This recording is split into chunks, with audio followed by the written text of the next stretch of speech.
Hello नमस्कार दोस्तों, स्वागत है आपका अपने YouTube channel the learners hub में।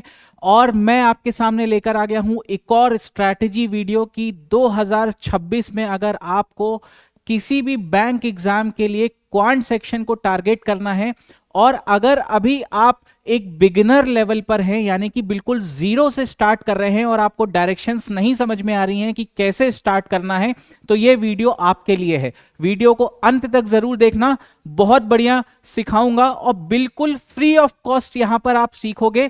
कोई कोर्स वगैरह परचेज करने की जरूरत नहीं है, आपको सही डायरेक्शन इस वीडियो के माध्यम से मिलेगा। जो लोग मुझे नहीं जानते, मैं आपका क्वांट्स एडुकेटर हूं द लर्नर्स हब प्लेटफॉर्म पे। मेरा नाम है अनुपम मिश्रा। तो बगैर देर करते हुए शुरुआत करते हैं आज के सेशन की। तो बेटा, सबसे पहले अगर मैं बात करूं तो सबसे पहला स्टेप क्या होना चाहिए, वो ये स्टेप होना चाहिए कि आप अपना डिटेल्ड सिलेबस जानो। वो डिटेल्ड सिलेबस मैंने आपके लिए रिसर्च करके रखा हुआ है, आप भी कर सकते हो। आप previous year memory based questions उठाकर देख लो। पहले प्रीलिम्स लेवल के डाउनलोड करो, फिर मेंस लेवल के डाउनलोड करो। बहुत सारे फ्री ऑफ कॉस्ट वेबसाइट्स पर अवेलेबल है, आप वहां से भी सिलेबस बना सकते हो खुद से। वो रिसर्च मैंने आपके लिए कम कर दी है और मैंने यहां पर एक डिटेल्ड सिलेबस आपके लिए बना दिया है। आप कॉपी पेन उठाकर नोट डाउन करते चले, क्योंकि ये पहली सीढ़ी है आपके एग्जाम को क्लियर करने की। तो बेटा, अगर मैं क्वांट सेक्शन की बात करूं तो टोटल 3 सेक्शंस में हम क्वांट्स को बांट सकते हैं, जिसमें हमारा पहला सेक्शन होता है स्पीड मैथ्स। ठीक है, स्पीड मैथ्स के अंदर अगर मैं बात करूं तो 3 चैप्टर्स आते हैं। अगर मैं सबसे पहले बात करूं तो सिंप्लीफिकेशन एंड अप्रोक्सीमेशन आता है। दूसरे चैप्टर की बात करूं तो नंबर सीरीज, और तीसरे चैप्टर की बात करूं तो क्वाड्रेटिक इक्वेशन। बिल्कुल डिटेल में भी जानेंगे कि आपको कैसे करना है, लेकिन एक बार आप पहले सारे सेक्शंस देख लें, मैंने सब कुछ लिखा हुआ है। दूसरे सेक्शन की बात करूं तो बेटा, इसको हम बोलते हैं अर्थमेटिक पार्ट, जिसमें आपका percentages, ratio, proportions, mixtures, profit loss, simple and compound interest, average, time and work, speed time distance, mensuration, probability, ये सब आपका यहां पर सेक्शन 2 यानी कि अर्थमेटिक पार्ट में कवर होता है। और अगर मैं सेक्शन 3 की बात करूं तो मोस्ट इंपॉर्टेंट डेटा इंटरप्रिटेशन ये होता है। तो इस पूरे सिलेबस को हम ये ऐसे 3 सेक्शंस में बांट सकते हैं। क्लियर है बात? चलिए, तो सबसे पहले अब सिलेबस को डिटेल में डिस्कस करते हैं कि एक्चुअली में जब हमको पढ़ना है ये चैप्टर, तो क्या क्या पढ़ना है और क्या क्या ध्यान में रखना है। तो सबसे पहले अगर मैं सिंप्लीफिकेशन की बात करूं तो बेटा, आपको यहां पर परसेंटेज कैलकुलेशन आना चाहिए, परसेंटेज टू फ्रैक्शन आना चाहिए, जिससे आपकी कैलकुलेशन स्पीड फास्ट भी होगी। और सबसे पहला भी आपको ये चैप्टर करना चाहिए। और मैं बात करूं तो आपको बॉड मास आना चाहिए, square and square root, cubes and cube roots, etcetera etcetera, है ना। ये आपके लिए, ये सब आपको कवर करना है किसमें? सिंप्लीफिकेशन एंड अप्रोक्सीमेशन में। इसमें मैं एक और चीज ऐड कर देता हूं। सपोज जैसे अगर आपको 99.99 लिखा है तो इसको आपको अप्रोक्सीमेट करके 200 मानना है। ये सब चीजें भी आपको सीखनी है क्वेश्चंस के थ्रू, या किसी भी यूट्यूब पे फ्री लेक्चर्स के थ्रू आप इसको सीख सकते हैं। ठीक। दूसरा अगर मैं बात करूं तो दूसरा चैप्टर बेटा क्या आता है आपका? Number series. नंबर सीरीज में बेसिकली 2 टाइप की नंबर सीरीज होती है, एक होता है मिसिंग नंबर सीरीज और एक होता है रॉन्ग नंबर सीरीज। ये दोनों मिक्स आपको अलग अलग शिफ्ट में प्रीलिम्स और मेंस एग्जामिनेशन में देखने को मिलेंगी बैंकिंग के एग्जाम में। अगर मैं इसमें बात करूं क्या इंपॉर्टेंट है, तो कुछ पैटर्न्स इंपॉर्टेंट हैं, जैसे कि क्यूब्स, प्राइम नंबर के पैटर्न, स्क्वायर में प्लस माइनस कुछ इंटीजर हो रहा है 1 2, इंटू वाला इंटू 2 + 1, इंटू 3 + 1, इंटू 3 + 3, इंटू 4 + 4, ऐसे कुछ पैटर्न्स होते हैं। डिवाइड, यहां पर समझने वाली बात यह है कि कहां पर आपको डिफरेंस देखना पड़ेगा और कहां पर आपको मल्टीप्लिकेशन या डिवीजन देखना पड़ेगा। ठीक। फिर उसके बाद में अगर बात करूं तो बेटा क्वाड्रेटिक इक्वेशन। क्वाड्रेटिक इक्वेशन में बेसिकली आपको क्वांटिटी कंपैरिजन आता है, x greater than y, x less than y, x greater than equals to y, y greater than equals to x, x equals to y, या no relation can be determine. तो वो ये सारे आप पहले तो ये देखें कि अगर क्वाड्रेटिक इक्वेशन किस फॉर्मेट में लिखी हुई है तो उससे क्या रूट्स आएंगे, प्लस प्लस आएंगे कि माइनस माइनस आएंगे, कैसे आपको फास्ट कैलकुलेट करना है अपने क्वाड्रेटिक इक्वेशन के रूट्स को, वो सब आपको यहां पर आना चाहिए। और उसके बाद अगर मैं बात करूं फर्दर इसको, और आप जाओगे मेंस लेवल पे, तो आपको वहां पे डिस्क्रिमिनेंट मालूम होना चाहिए क्वाड्रेटिक इक्वेशन का क्या होता है, और इसमें विथ वेरिएबल मेंस लेवल पे आता है। अगर मैं बात करूं सिंप्लीफिकेशन की, तो मेंस लेवल में देखने को ये नहीं मिलता है, लेकिन नंबर सीरीज और क्वाड्रेटिक इक्वेशन आपको मेंस लेवल में भी देखने को मिलती है। खासकर रॉन्ग नंबर सीरीज आपको मेंस में देखने को मिलती है। ठीक, चलो, तो यहां से अगर आप तैयारी कर रहे हो तो ये प्री प्लस मेंस दोनों तैयारी कर सकते हो साथ साथ, और ऐसे क्वाड्रेटिक इक्वेशंस का भी प्री प्लस मेंस दोनों तैयारी कर सकते हो। बेटा अब अगर मैं बात करूं अर्थमेटिक पार्ट की, तो सबसे फोरमोस्ट और सबसे इंपॉर्टेंट चैप्टर होता है आपका परसेंटेजेस। ये मैं क्यों बोल रहा हूं कि परसेंटेजेस आपके आने वाले सभी चैप्टर्स का बेस होगा, इसलिए इसको बहुत आराम से और बहुत ज्यादा अच्छे से पढ़ना है, जिससे आपको आने वाले चैप्टर्स में कोई दिक्कत बिल्कुल भी नहीं आएगी अगर आपने परसेंटेज क्लियर कर लिया तो। अब मैं अगर परसेंटेज की बात करूं तो कुछ इसमें इंपॉर्टेंट कंसेप्ट्स होते हैं, जैसे परसेंटेज और उनकी फ्रैक्शन वैल्यू, या मैं इसको एक और चीज बोल सकता हूं, परसेंटेज से रेशियो कैसे लिखना है या रेशियो से परसेंटेज कैसे लिखना है। जैसे फॉर एग्जाम्पल अगर मैं बोल दूं quantity A is 25% more than B, तो यहां पर आपको उसका रेशियो 4:5 लिखना आना चाहिए। ये आप इसी में ही सीखेंगे। ठीक, ये आप यहां पे बी लिख देंगे और ये ए लिख देंगे। Quantity A is 25% more than B, तो ये बी अगर 4 होगा तो ए 5 होगा, ये आपको तुरंत लिखना आना चाहिए। ठीक, अब जैसे ही आप यहां से ये सारी चीजें सीख लेंगे, आपको एक मेजर चैलेंज यहां पर आएगा। जैसे ही आप देखिए, अभी तक आपने स्पीड मैथ्स में कोई भी वर्ड प्रॉब्लम सॉल्व नहीं किया, ठीक, तो आप यहां तक तो बहुत आसानी से सब कुछ कर लेंगे, लेकिन जैसे ही आप यहां से अर्थमेटिक का पार्ट शुरू करेंगे, आपको सबसे पहली दिक्कत आएगी वर्ड प्रॉब्लम्स में। तो शुरुआत करिए पहले आसान आसान क्वेश्चन से। क्वेश्चन आसान से भी पहले तो आप पूरा चैप्टर कवर करिए, थ्योरी कवर करिए, क्लास में जो क्वेश्चंस कराए गए हैं अभी वो भी बताऊंगा आपको कहां से करना है, क्या करना है, उसको खुद से प्रैक्टिस करिए। फिर वर्ड प्रॉब्लम्स को भी खुद से बनाइए, स्टार्ट करिए आसान आसान लेवल से। प्रीवियस ईयर क्वेश्चन हो तो ज्यादा बेहतर है, उसी पे ही जाएं, क्योंकि बहुत ज्यादा आपको भटकना नहीं है।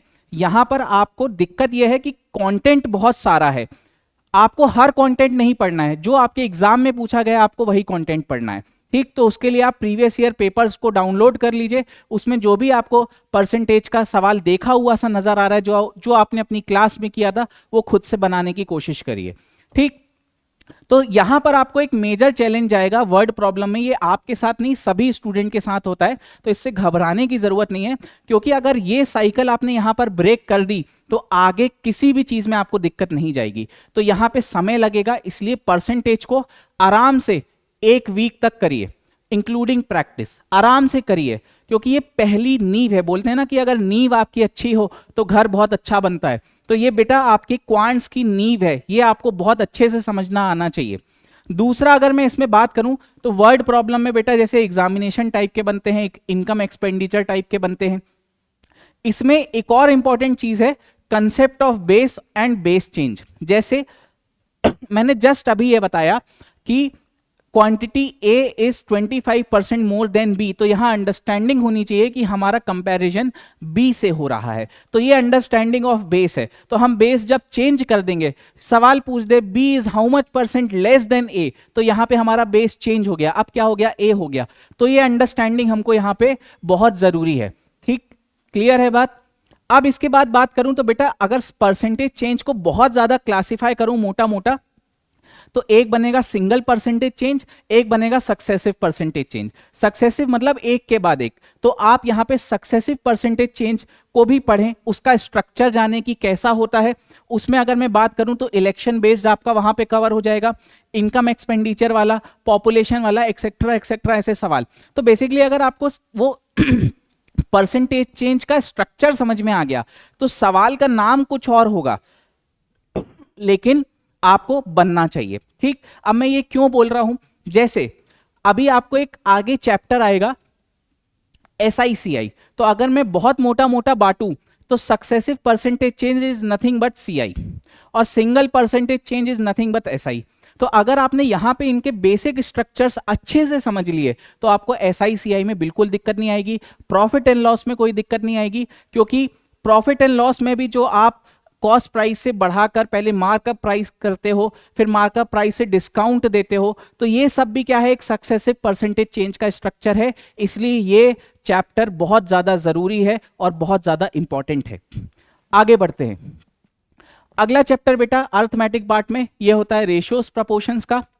अब ये इसमें आपको बेसिक क्वेश्चंस आने चाहिए। सबसे पहले तो आप बेसिक्स कवर करें, फिर एजेस के क्वेश्चंस आते हैं, इसमें पार्टनरशिप के आते हैं, और कुछ मिसलिनियस क्वेश्चन आते हैं जैसे कि कॉइन्स वगैरह के।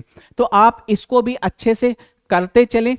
आपको प्रीलिम्स पे एक क्वेश्चन इसका और एक क्वेश्चन इसका देखने को मिलेगा ही, और साथ साथ मेंस में भी आपको देखने को मिलेगा। तो आप ये भी बहुत अच्छे से करें। और इसी से रिलेटेड आपका नेक्स्ट चैप्टर होता है मिक्सर्स एंड एलिगेशन। तो मिक्सर्स एंड एलिगेशन की अगर मैं बात करूं तो आपको कंसेप्ट प्लस बेसिक क्वेश्चंस आने चाहिए।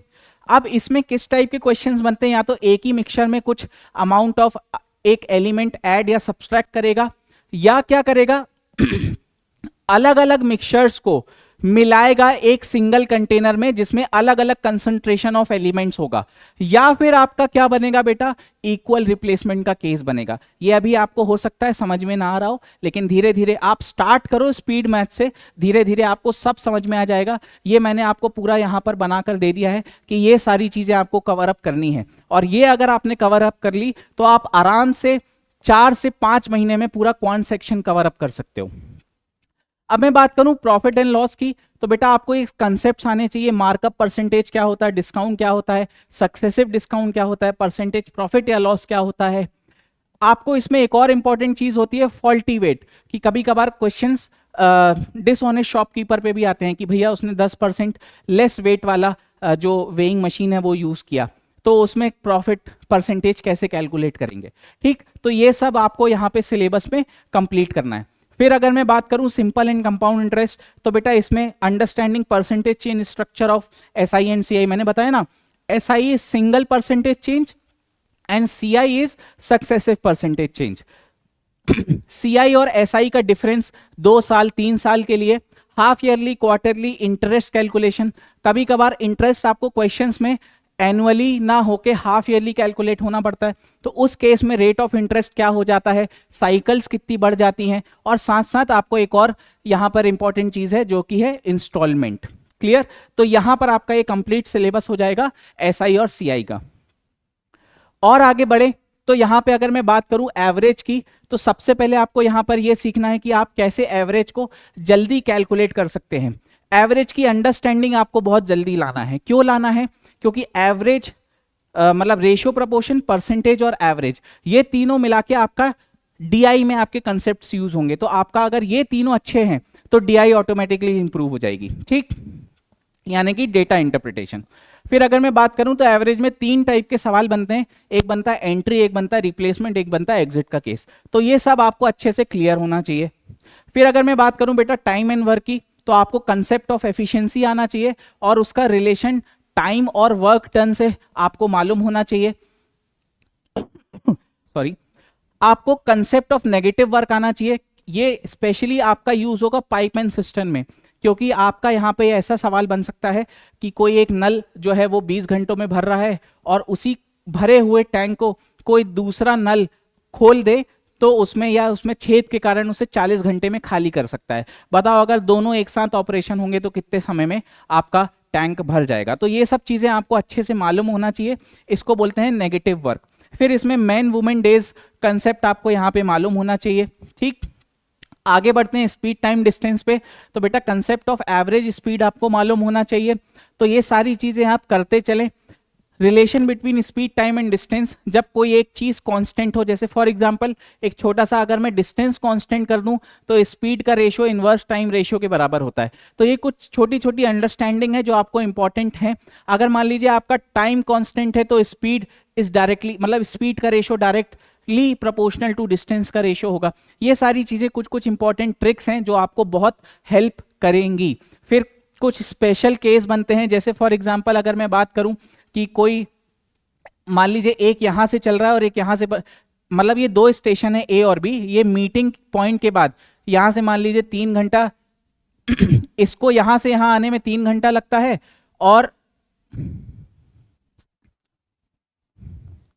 और इसको इस पॉइंट के पार करने के बाद 4 घंटा लगता है। ठीक, तो आपको बताना है कि यहां पर ये T1 और ये T2 का रेशो क्या होगा। तो आपको मालूम होना चाहिए भैया इस जोन का जो टाइम रेशो है, ऐसे ही इस जोन का जो टाइम रेशो है, इनके रेशियोज आपस में बराबर होंगे। तो ये कुछ स्पेशल टाइप के क्वेश्चंस होते हैं जो आपको मालूम होना चाहिए। फिर अगर मैं बात करूं relative speed, one of the most important concepts of speed time distance, तो उसमें आपका circular motion, police and thief वाले क्वेश्चन, ट्रेन से रिलेटेड जितने भी क्वेश्चन होते हैं, बोट एंड स्ट्रीम आपको अलग से पढ़ने की जरूरत नहीं है। अगर आपको रिलेटिव स्पीड का कंसेप्ट मालूम है तो आप बोट एंड स्ट्रीम बहुत आसानी से कर लेंगे। फिर अगर मैं आगे बढ़ूं तो आपका अर्थमेटिक में 9वां चैप्टर होगा जो कि मेंसुरेशन। यहां पर आपको curve, surface area, total surface area और वॉल्यूम के फॉर्मूलेज बिल्कुल टू द टिप याद होने चाहिए। नहीं याद होना चाहिए तो नहीं याद है तो फॉर्मूला कैसे बनता है वो मालूम होना चाहिए। और इसमें बेटा ओनली आपको 3D कवर करना है, 2D आपके उसमें एग्जाम में नहीं आएगा। अगर मैं प्रोबेबिलिटी की बात करूं तो आपको फॉर्मूला मालूम होना चाहिए। प्रोबेबिलिटी सीखने के लिए आपको परम्यूटेशंस एंड कॉम्बिनेशंस का बेसिक आना चाहिए, मतलब जनरल रूल ऑफ काउंटिंग आना चाहिए। और इसमें जनरल रूल ऑफ काउंटिंग में आपको कार्ड्स, डाइसेस, कॉइन्स, ये सारी चीजें आपको यहां पर मालूम होना चाहिए कि इसमें कितने तरीके के कार्ड्स होते हैं। अगर 2 डाइस को रोल किए जाएं तो टोटल आउटकम कितने आते हैं। मान लीजिए 3 कॉइन को हमने उछाला है तो कितने आउटकम आएंगे, एक्सेट्रा एक्सेट्रा। ठीक, तो यहां पर आपका ये अर्थमेटिक पार्ट का कंप्लीट सिलेबस हो जाता है। अगर मैं बात करूं डेटा इंटरप्रिटेशन जो कि हमारा सेक्शन 3 है, तो आप tables, chart, pie chart, graph में भी बार ग्राफ और लाइन ग्राफ, इनको पढ़ना आना चाहिए। और इन सब में बेटा कौन से कॉन्सेप्ट लगते हैं आपके, परसेंटेज, रेशियोज एंड एवरेज के। और आपको एक और चीज मालूम होना चाहिए, डिग्री से परसेंटेज और परसेंटेज से डिग्री, ये आपका काम आएगा पाई चार्ट में, इसको कैसे करना है। तो ये सारी चीजें आप कवर अप करते चले। ठीक, तो यहां पे हमने डिटेल सिलेबस डिस्कस कर लिया है कि आपके चैप्टर्स में क्या क्या आपको पढ़ना है, क्या क्या नहीं पढ़ना है। लेकिन अभी भी आपके मन में ये डाउट होगा कि सर आपने ये सब तो बता दिया लेकिन स्टार्ट कहां से करें। तो बेटा उसके लिए आप ये रोड मैप फॉलो कर सकते हैं। सबसे पहले आपको स्टार्टिंग के लिए देखो स्टार्ट कैसे करना है वो चुनो। आपको सबसे पहले एक कोई टीचर पकड़ना है। उस टीचर के लिए क्या करें, आप पहले कुछ कुछ थोड़े थोड़े वीडियो अलग अलग टीचर्स के देखें, है ना। जैसे मैं आपको मेरा पसंद आता है तो मैंने ऑलमोस्ट पूरा बैंकिंग का कोर्स कवर अप करा के रखा हुआ है यूट्यूब पर। और भी बहुत सारे टीचर्स हैं जो बहुत अच्छा पढ़ाते हैं और उन्होंने ऑलमोस्ट पूरा पूरा कोर्स कवर अप करके रखा हुआ है यूट्यूब पर। तो बेटा आपको स्टार्ट कैसे करना है, जैसे ही आपने अपने टीचर का सिलेक्शन कर लिया कि आपको किससे पढ़ना है, तो आप स्टार्ट करें कैलकुलेशन सेशन से। हर टीचर ने अपना कैलकुलेशन बूस्टर सेशंस करके रखा हुआ है, मेरा भी यूट्यूब पे पड़ा है। आप वहां किसी दूसरे टीचर से पढ़ेंगे तो ऑलमोस्ट सभी ने कैलकुलेशन बूस्टर सेशंस रखे हुए हैं, मतलब यूट्यूब पर फ्री ऑफ कॉस्ट डाले हुए हैं। तो आप स्टार्ट करें वहां से। इन कैलकुलेशन बूस्टर सेशंस में बेटा आपको पढ़ना क्या है, आपको पढ़ना है मल्टीप्लिकेशन फास्ट कैसे करना है, आपको division fast, addition, subtraction, square root, squares, cubes, cubes root, ये रट लेने कहां तक 1 to 30। और कुछ टेबल्स आपको रट लेनी है कहां तक, अप टू 30 तक। आपको टेबल्स रट लेनी है और आपको स्क्वायर्स एंड क्यूब्स रट लेने हैं 30 तक। तो ये आपको जैसे ही आपने ये 2 से 3 दिन में ये सारी चीजें कर ली, नेक्स्ट सीधा आपको शिफ्ट हो जाना है सिंप्लीफिकेशन एंड अप्रोक्सीमेशन पे। अब सिंप्लीफिकेशन एंड अप्रोक्सीमेशन आपने किया, करने के बाद अब जैसे मान लीजिए कि सवाल ये उठता है क्या हमने कर लिया फिर आगे बढ़ गए, कर लिया फिर आगे बढ़ गए, नहीं। 1 मिनट थोड़ा सा मैं और आगे स्लाइड में जाऊं। तो जैसे ही मान लीजिए बेटा आपने सिंप्लीफिकेशन कंप्लीट किया, तो यहां पर आपका आगे का स्टेप क्या होना चाहिए पहले वो समझो।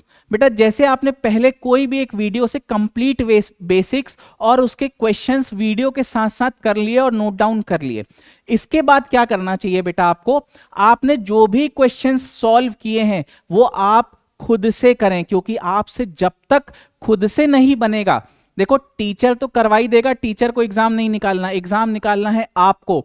तो आपके सिलेक्शन में 90% रोल आपका होगा, 10% बस टीचर का काम होता है कि उसकी प्रॉपर अप्रोच बताता है कि आपको अप्रोच कैसे करना है। लेकिन अगर आपने अपने आप से नहीं किए तो बड़ी मुश्किल है आपके सिलेक्शन होने में। इसलिए आप वो क्वेश्चन, वही सारे क्वेश्चन दोबारा खुद से कर कर देखें।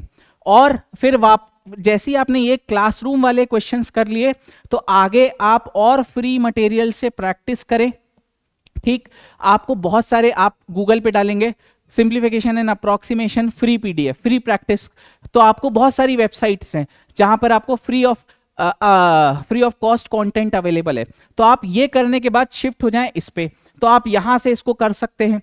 फिर जैसे ही आपने प्रैक्टिस कर लिए तो स्विच हो जाए बेटा चैप्टर वाइज टेस्ट पे। यहां पर खेल आता है बेटा टाइमर का। देखो अभी तक आपने जो भी यहां पे प्रैक्टिस करी है ये विदाउट टाइमर करी है, लेकिन बैंक एग्जाम को निकालने के लिए the most important thing is accuracy with speed, वो डेवलप कराएगी आपकी ये चीज। तो बेटा जैसे ही आपका चैप्टर नंबर 1 कंप्लीट होता है आपको तुरंत स्विच कर जाना है मॉक टेस्ट पे, और वो भी कौन से, चैप्टर वाइज। यहां से अपनी धीरे धीरे आदत डालिए कि टाइमर को कैसे फेस करना है।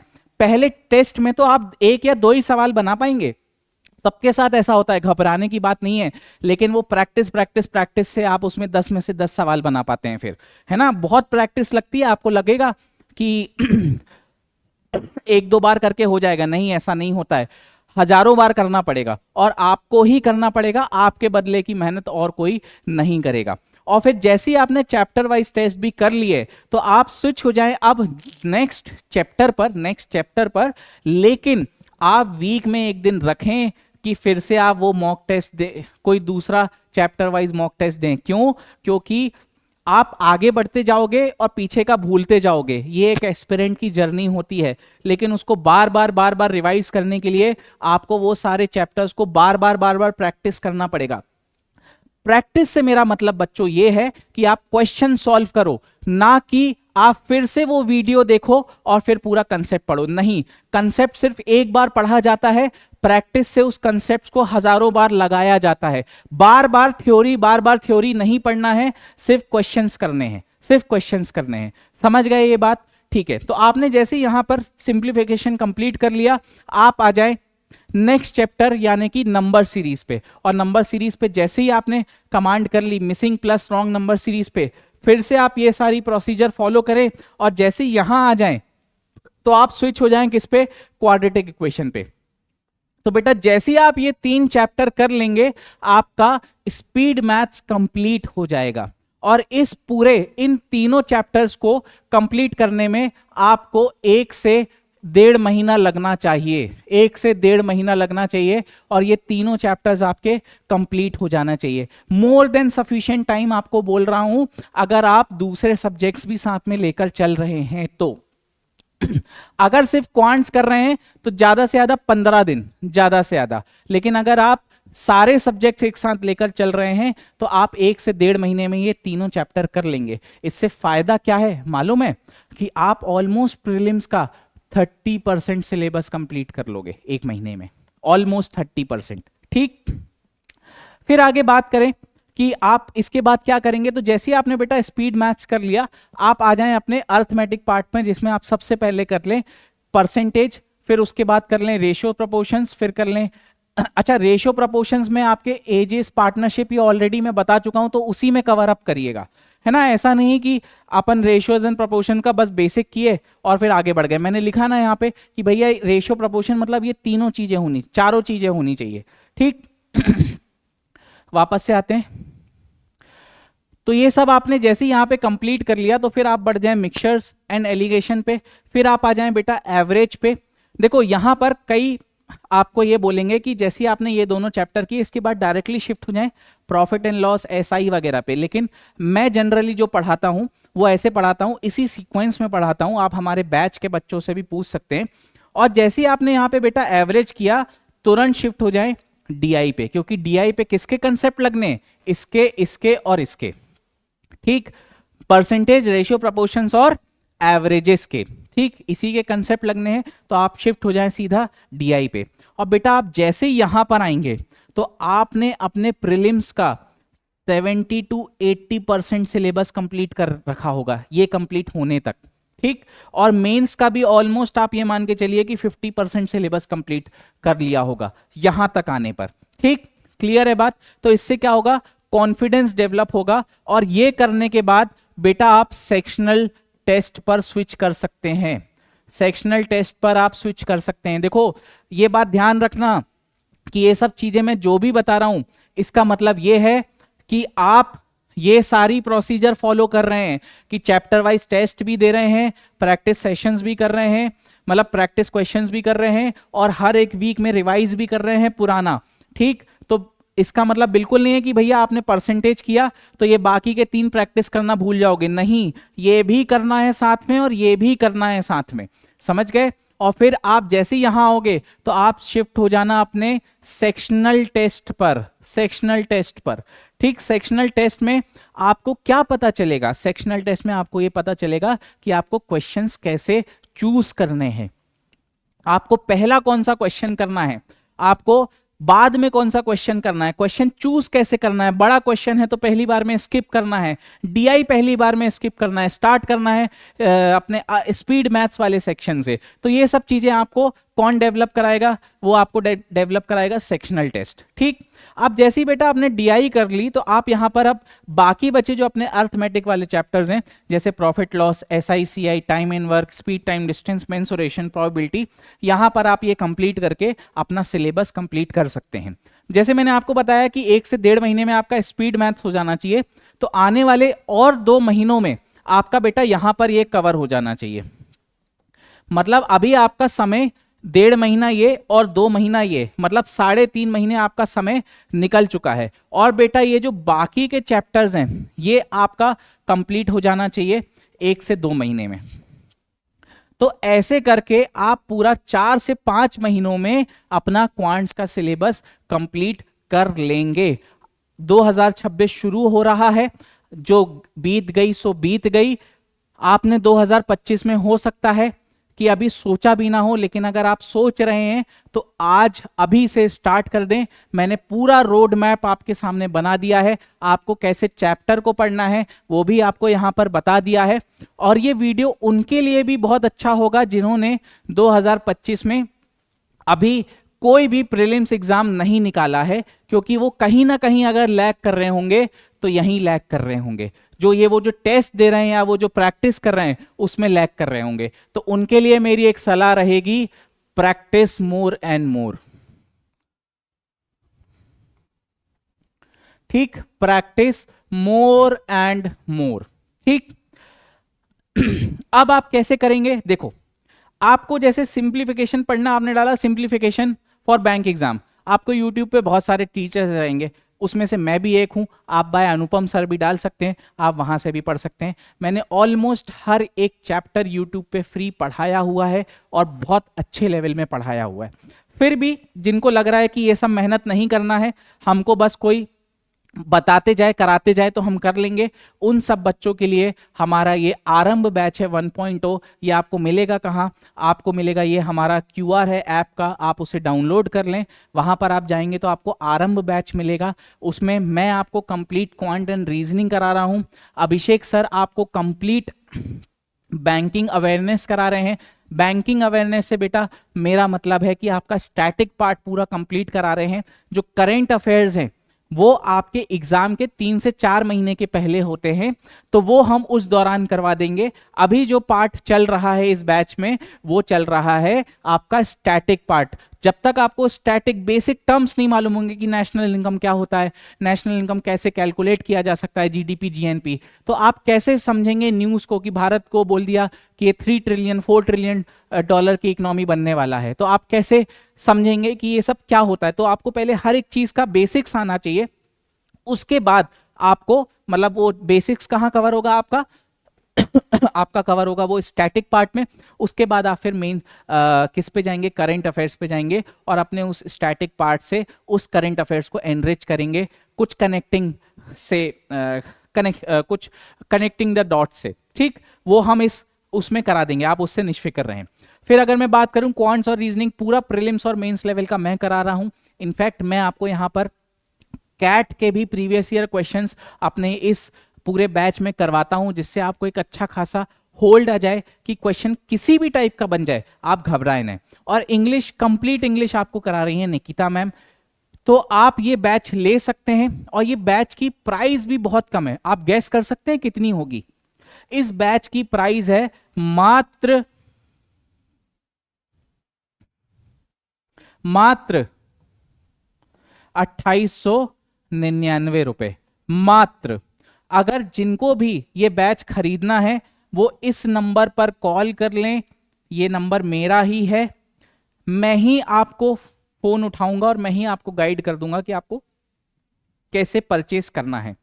रही बात, आजकल जनरली ऑनलाइन में ऐसा होता है कि एक बार बच्चे ने बैच परचेस कर लिया तो उसके बाद वो भूल जाते हैं कि बच्चे ने पढ़ा नहीं पढ़ा नहीं।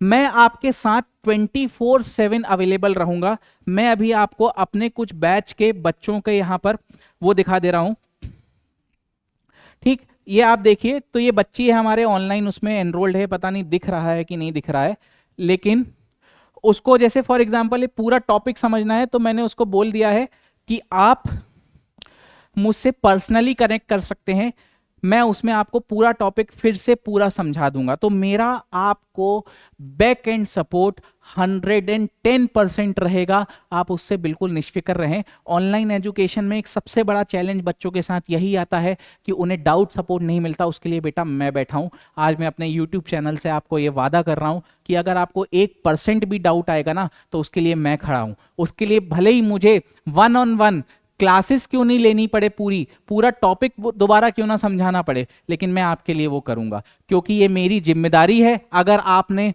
हमारा बैच परचेस किया है तो ये मेरी रिस्पॉन्सिबिलिटी है कि आपके सारे डाउट्स क्लियर हों। और मैं एक वादा और कर रहा हूं आपसे कि अगर आपने मेरे से मैथ्स पढ़ लिया तो आपको विदाउट एनी फॉर्मूला आप पूरा मैथ सॉल्व करेंगे, विदाउट एनी फॉर्मूला। मैं मैथ्स को विदाउट मतलब किसी फॉर्मूले से पढ़ाता ही नहीं हूं, मैं मैथ्स को अंडरस्टैंडिंग बेस से पढ़ाता हूं। तो अगर आपने मुझसे पढ़ लिया तो मैं आपको लिख कर देता हूं कि कितने बड़े से बड़ा क्वेश्चन आ जाए आप उसे आसानी से सॉल्व कर लेंगे, ठीक है। तो यहां से मैं आपसे विदा मांगता हूं। आशा करता हूं आपको वीडियो अच्छा लगा होगा। ये वीडियो अपने एस्पिरेंट्स दोस्तों के साथ शेयर करें। मेरा जितना भी नॉलेज था वो इसका निचोड़ मैंने आपको यहां पर इस वीडियो के माध्यम से दे दिया है। तो इस वीडियो को लाइक करना ना भूलें और अपने दोस्तों के साथ शेयर करना ना भूलें। और अगर आप चैनल पे नए हैं तो चैनल को सब्सक्राइब करके जरूर जाएं और कमेंट सेक्शन में जरूर बताएं कि वीडियो कैसा लगा। जब तक के लिए जय हिंद, जय भारत। फिर मिलते हैं 2026 के लिए ताबड़तोड़ मेहनत के साथ। और मैं यूट्यूब पे फ्री सेशंस करते रहूंगा और प्रैक्टिस सेशंस भी कराते रहूंगा, लेकिन जिनको पूरा बेसिक से पढ़ना है वो हमारा ये बैच कर सकते हैं। हाँ, एक और चीज, आप हमारी वेबसाइट पर भी जा सकते हैं। वो हमारी वेबसाइट क्या है?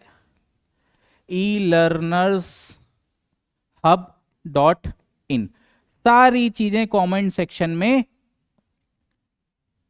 डिस्क्रिप्शन में अवेलेबल हैं। मैं आप चाहोगे तो चैप्टर वाइज लिंक भी डाल दूंगा कि आपको जो मैंने पढ़ा है वीडियोस हैं वो नीचे की सिंप्लीफिकेशन का प्लेलिस्ट ये है, नंबर सीरीज का प्लेलिस्ट ये है, so and so and so and so. तो आप अगर बोलेंगे कमेंट सेक्शन में तो आपको वो भी पिन करवा दूंगा। आप वीडियो को लाइक, शेयर और सब्सक्राइब जरूर करें। जय हिंद, जय भारत।